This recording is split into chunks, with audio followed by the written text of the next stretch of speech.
ஏங்க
வணக்கங்க.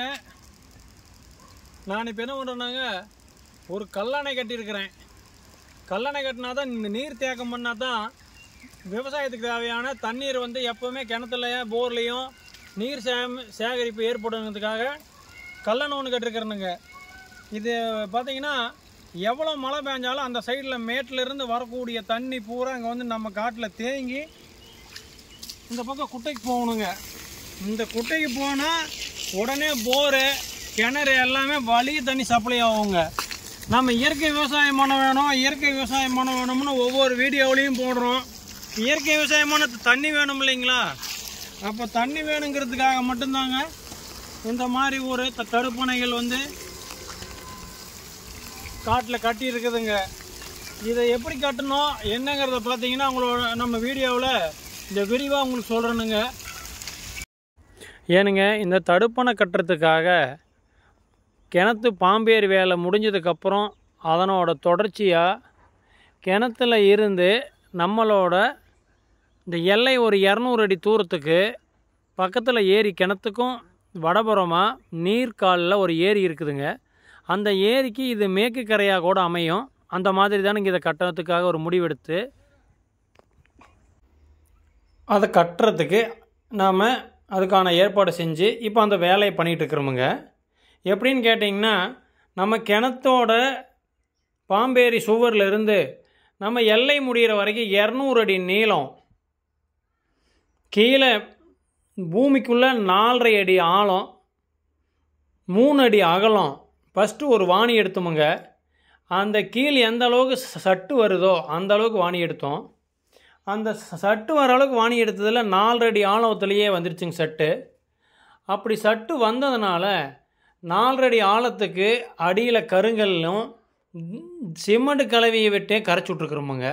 கருங்கல் சுவர் கட்டி அடுக்கி அதில் சிமெண்ட் கலவையிலேயே கரைச்சி விட்ருக்குறோமுங்க. ஏன்னா நம்ம செய்கிற வேலையே நீர்நிலைகளை மேம்படுத்த, விவசாயத்தை நம்மை சுற்றி உள்ள அனைவர்களுக்கும் நீர், போர், கிணறு ஆகியவற்றுக்கு வற்றாமல் அனைவருக்கும் பயன்படுற மாதிரி செய்யணும்னு தான் நம்ம இந்த நீர்நிலைகளை மேம்படுத்துவதற்காக இந்த தடுப்பு சுவர் கட்டுகிறோம். அப்படி தடுப்பு சுவர் கட்டுறதுக்கு கீழே வந்து சரியான ஸ்ட்ராங் ஒரு வலிமை இல்லாமல் செஞ்சிட்டோம்னா நீர்நிலைகளை வந்து எப்போ வேணாலும் நீர் அதை அரித்து கீழே தள்ளிட்டு போயிடுன்னு கூட ஒரு நிறைய இடங்களில் பார்க்குறோம். இல்லை அடிச்சிட்டு போயிடுச்சு அப்படின்னு. இது அந்த மாதிரி வரக்கூடாதுங்கிறதுக்காக தானுங்க கீழே 4 அடி ஆழம் சட்டுக்காங்கிற வரைக்கும் வாணி எடுத்து அந்த வாணியில் கருங்கல் அடுக்கி அதில் இந்த சிமெண்ட்டும் எம்சாண்டு 30 சட்டி எம்சாண்டுக்கு ஒரு மூட்டை சிமெண்ட்டுங்கிற படி போட்டு நல்ல கலவையை ஸ்ட்ராங்காக கட்டியிருக்குதுங்க.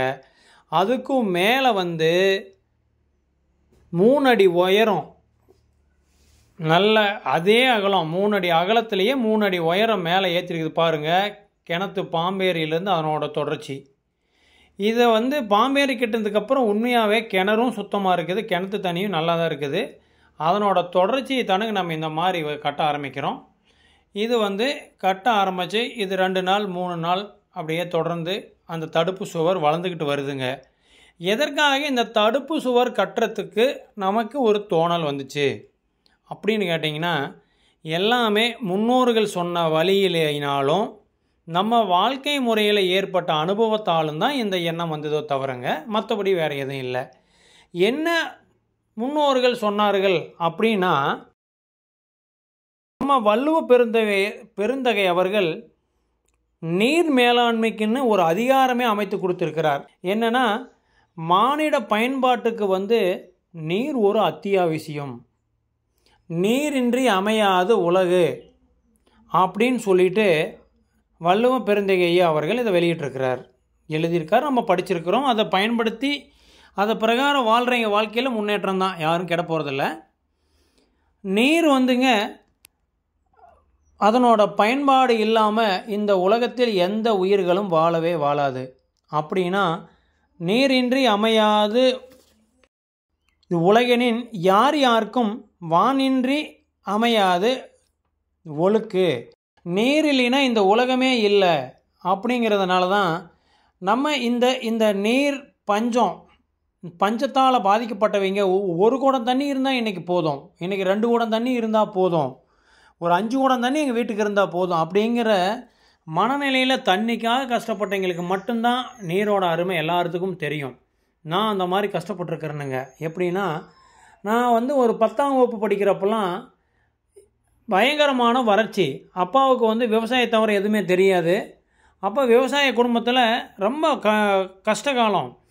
சைக்கிளில் வந்து 3 குடம் வரைக்கும் சைக்கிளில் கட்டி காலையில் 10 நட தண்ணி வீட்டுக்கு 30 குடம் தண்ணி கொண்டு வந்து 2 கிலோமீட்டர் தூரம் சைக்கிளில் போய் தண்ணி கொண்டு வந்து வீட்டுக்கு கொடுத்துட்டு தான் நான் ஸ்கூலுக்கு போயிருக்கிறேன். இப்போ குழந்தைங்க வந்து குடிக்கிறதுக்கு ஒரு சொம்பு தண்ணி மோந்து கொடுத்தோன்னாவே ஏன் இதுவோ நீங்கள் செஞ்சுக்க மாட்டேங்களாங்கிறாங்க. அதுக்கு என்னென்னா, பெற்றோர்களின் வளர்ப்பு, அன்றைக்கும் இன்றைக்கும் இடைப்பட்ட சூழ்நிலை தான் காரணம். அன்னைக்கு வந்து பெற்றோர்களுக்கு உதவிகரம் புரிந்தால் மட்டும்தான் நம்ம பள்ளிக்கூடத்துக்கு அனுப்புவாங்க, இல்லைன்னா ஏதோ ஒரு வேலைக்கு வந்து போக சொல்லிடுவாங்க. இப்போ அப்படி கிடையாது.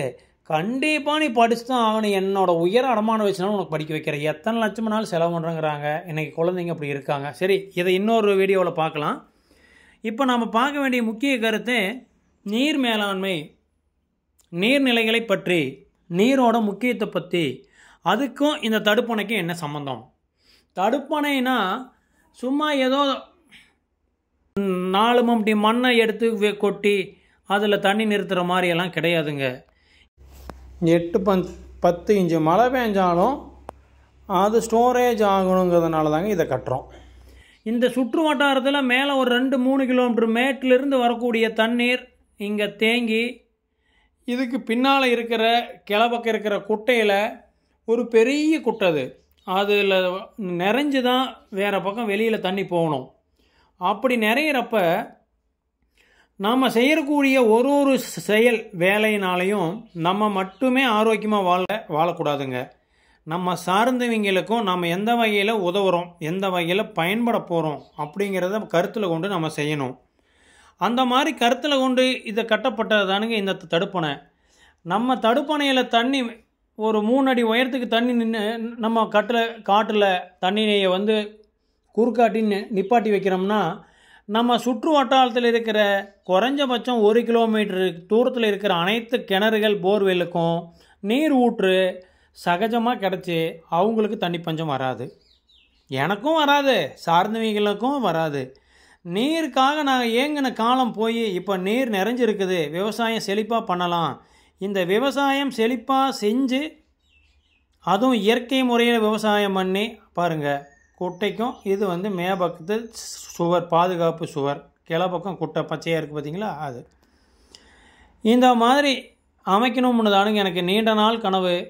பாம்பேரி கட்டின உடனே கையோடு சேர்ந்த மாதிரி இந்த வேலையை நிறைவு செய்ய போகிறோமுங்க. இதை பற்றி இன்னும் நிறையா பார்க்கலாங்க. வள்ளுவர் ஐயா வந்து செய்யக்கூடிய இந்த மழை நீரை வீணாகாமல் சேகரித்தல். வீணாகாமல் மழை நீரை சேகரித்தோம்னா அந்த மழை நீரை நிலத்தடி நீர் அதிகமாக பயன்படும். தடுப்பு அணைகள் இந்த மாதிரி அமைச்சோம்னா தான் ஒவ்வொரு சொட்டு நீரும் நம்ம முறையாக பயன்படுத்த முடியும். இந்த மாதிரி நீர் தேக்கங்களை அமைத்தால் மட்டும்தான் இந்த உலகத்தில் நீர் பஞ்சமே வராது. அதற்கு தான் வள்ளுவர் ஐயா என்ன சொல்லியிருக்காரு, துப்பார்க்கு துப்பாயா துப்பாக்கி துப்பார்க்கு துப்பாயா தூவும் மழை. உலகில் உள்ள அனைத்து உயிர்களுக்கும் உணவினை விளைவிக்க பயன்படுவது மழைநீர். மழைநீர் உணவை விளைவிக்க மட்டும் பயன்படலைங்க, தானும் உணவாக மாறும் தன்மை கொண்டு அனைவரையும் காக்கும் பொருளாக பயன்படும். கடவுள்னே சொல்லாமுங்க. நீர் ஒரு மனிதன் ஒரு வேளை 2 வேளை 3 வேளை உணவில்லாமல் கூட வாழ்ந்து விடலாம். ஆனால் தாகத்திற்கு குறிப்பிட்ட அளவுதான் நீர் அருந்தாமல் நாம் வாழ முடியும். அளவுக்கு மேல் தாகம் எடுத்தால் உடனடியாக உடல் உபதைகள் பக்க விளைவுகள் ஏற்பட்டு மயக்கம் நிலை அடைந்து அனைத்து உயிர்களுக்குமே நீர் கிடைக்காத நேரத்தில் மரணம் வரை சென்று விடுவோமே தவிர காக்க வழியே கிடையாது. ஆகையால் அனைவரும் மழை நீரை சேகரித்து மழை நீரை பாதுகாத்து நீரின்றி அமையாத உலகு என்பதைப் போல் நம் வற்றாது வையகத்தில் வாழ்வாங்கு வாழ்வான் என்பதைப் போல் நாம் வற்றாத நதி போல நாம் இந்த மண்ணில் நீரை சேகரித்து பரப்புயர நீர் உயரும், நீர் உயர நெல் உயரும், நெல் உயர குடி உயரும். இந்த மாதிரி நீரை நாம் சேகரித்தால் மட்டும்தான் அதற்கு வரப்புயரணும். ஐயா ஒவ்வொரு அதாவது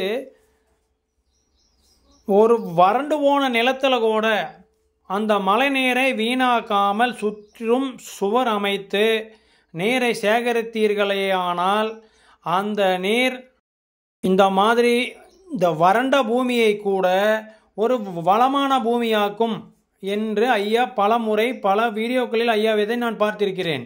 இப்போ அதற்காகத்தான் ஐயா வயலிலை வரப்புயர சொன்னார். அதற்காகத்தான் நான் இந்த மாதிரி ஒரு தடுப்பணையை அமைத்திருக்கிறேன். ஐயா அமைக்க சொன்ன வரப்பை விட இது மிகவும் பெரியது, உயரமானது. பாருங்க, குட்டை ரொம்ப பெரிய குட்டையை பக்கத்தில் வச்சுட்டு குளம் இவ்வளோ பெரிய தடுப்பு சுவர் போட்டதுனால இந்த தடுப்பு சுவர் நிறைஞ்சு தண்ணி அனைத்து பகுதிகளுக்கும் தாழ்வு பகுதி அதை சார்ந்த நீரோட்டக்கால் அனைத்து நீரோட்டங்களிலும் நீர் சென்று பக்கத்தில் இருக்கிறவங்களுக்கும் போர் சப்ளை ஆகி கிணறு நிறைஞ்சு கிடக்கும். குட்டையும் வழியை நம்பும், அதுலேயும் தண்ணி குறையாது. அப்படி இருக்கிறப்ப நான் சொல்கிற மாதிரி இயற்கை விவசாயத்தை சிறப்பாக நாம் செய்யலாம். இயற்கை விவசாயம் செய்யறதுக்கு நீர் ரொம்ப அவசியம். விவசாயத்துக்கு நீர் அவசியம், இயற்கை விவசாயத்துக்கு ரொம்ப அவசியம். அப்படிங்கிறதுனால தானுங்க இந்த தடுப்பணையை நாம் அமைச்சோம், ஏற்பாடு செஞ்சோம். தடுப்பணை கட்டி முடிச்சாச்சு. சுற்றியும் இருக்கிற அந்த வாணி எடுத்த மண்ணை கரைக்கு பக்கத்துலேயே ஜேசிபியை வச்சு நகர்த்தி விட்டு பக்கத்தில் தடுப்பு செவருக்கு பக்கத்தில் மண் அணைச்சி ஒரு கரை போட்டு வைக்கிறோமுங்க. எதுக்குன்னு கேட்டிங்கன்னா மழை நீர் நேரடியாக உள்ளே புகுந்து ஒரு உழுக்கிடும், கரையை தள்ளும். இப்போது இந்த மாதிரி மண் அணைச்சோம்னா அதுக்கு ஒரு சப்போர்ட்டாக இருக்கும்னு தானுங்க.